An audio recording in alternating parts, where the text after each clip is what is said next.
It's always quite sad when a key player is likely to be leaving your club. However, it is increasingly looking likely to be the case that Ao Tanaka will be leaving Leeds United at the end of this season.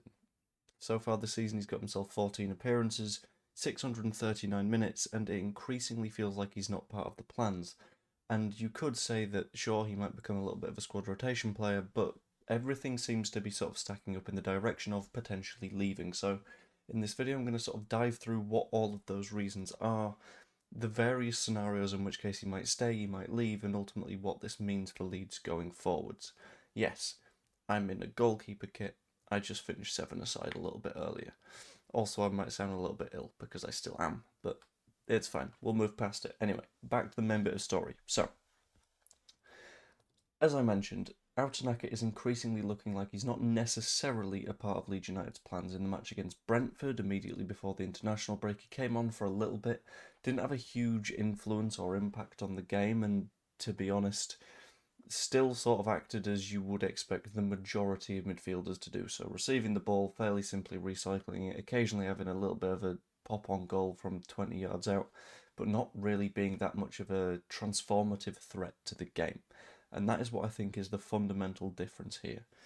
Leeds have been linked with a range of different midfield targets, from number 10s to number 8s that are able to progress the ball, to wingers that can also play on the inside, such as a Harry Wilson. And they're all fairly major targets. They're all reasonably expensive deals for the most part, outside of Harry Wilson, who we'd potentially sign on a free. He's not got a new contract at Fulham just yet. And all of these have the sort of underlying trend of their players that would progress the ball very effectively. They're players that would potentially be able to pick it up from deep, work with fellow midfielders, either passing it or dribbling themselves, and get lead from the back line forwards, which is something that we're sort of missing at the minute. That sort of speedy progression, that ability to move all the way from the back to all the way to the front. And at the moment, having Tanaka there is all well and good. I really, really like the guy. Key part of the promotion squad. His name's on that shirt, and I really quite like that. Um, but at the moment, his role in the squad is effectively adding depth to what is already a little bit of a bloated area of the side. If you're looking at the central midfield areas, we've got Gruev can play there, Ampadu, Stack, Longstaff, Tanaka. And Tanaka feels like he's towards the back of that queue, mainly because Gruev has been pretty effective. He doesn't play the prettiest game, obviously. He's a little bit of a sort of grunty player, is someone that will be effective, but not aesthetically pleasing whilst he does it in the way that you would necessarily get out of Ao Tanaka. Longstaff, again, I think has a little bit more long-term potential in him, and he's not a player that will be able to sell at any point soon anyway, because amortization, which means that we would need to sell him for a fairly significant chunk of change in order for it to go down as PSR profit. That's not necessarily the case for Tanaka. I'll get back to that one in a little bit of time. But the fact that he is in that already bloated area of the pitch means that there is potential for an exit, and in addition to that, the fact that there are a lot of German clubs interested in signing him also means that there is potential for an exit. So, the clubs that currently have a little bit of an interest in signing Ao Tanaka are as follows. You've got Union Berlin, who sort of quite fancy him. They're taking a little bit of a look. They want to add a little bit more solidity to their midfield. They've been conceding more than they want to. For example, they have currently conceded 46 goals. They're ninth in the Bundesliga right now. And they've conceded more goals than St. Pauli, who are currently in 16th. That ability to control the game of football is something that Union Berlin are really missing at the minute, and this would sort of help them to transform that. In addition to that, Schalke, having a little bit of a look at him as well. Schalke currently not in the Bundesliga, they're in the second division, I believe. But they're looking to sort of build their way back, and they will have seen that Tanaka, decent job in the Championship, did well in the second Bundesliga before, would be able to do a pretty damn good job. And you've also got Hanover taking a little bit of a look, who are also in that second division, looking to sort of build their way up and get to the best position possible. Schalke just checked top of the second top of the second Bundesliga at the moment. That's how you say those words. With Hanover just 3 points behind, so very much sides that are looking to progress and think that Tanaka will take them to that level.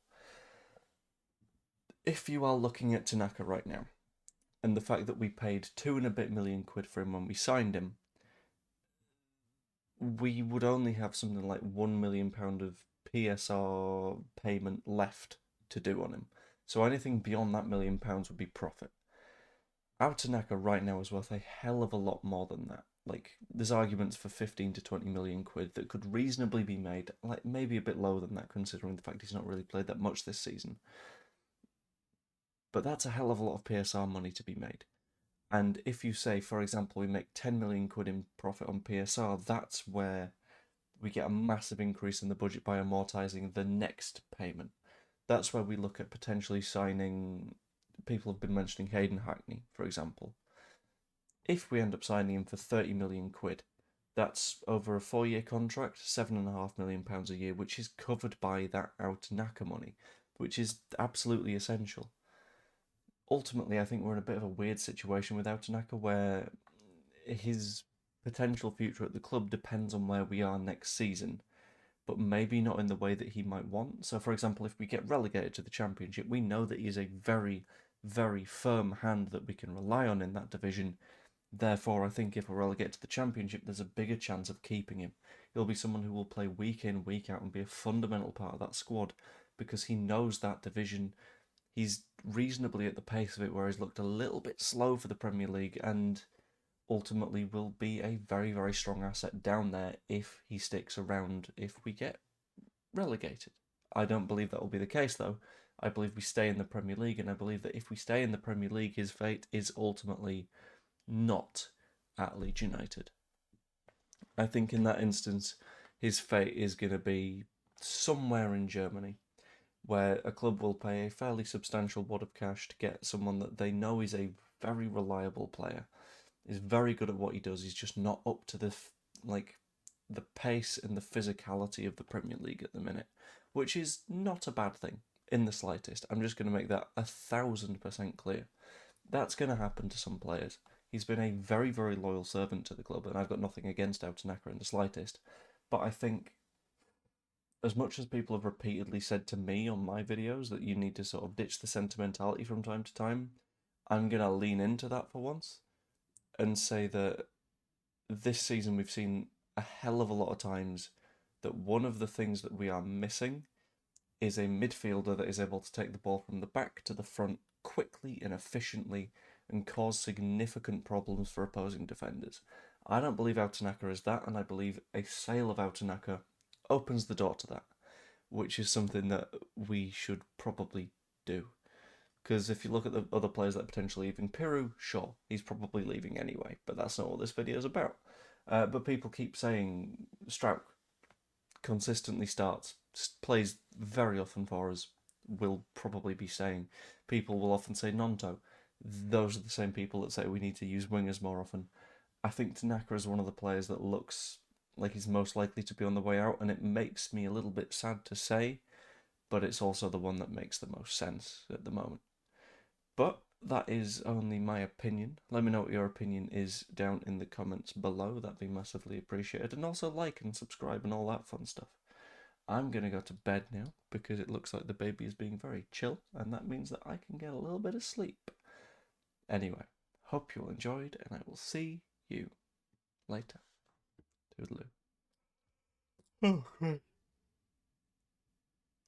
That one snuck up on me. Oh, sorry about that.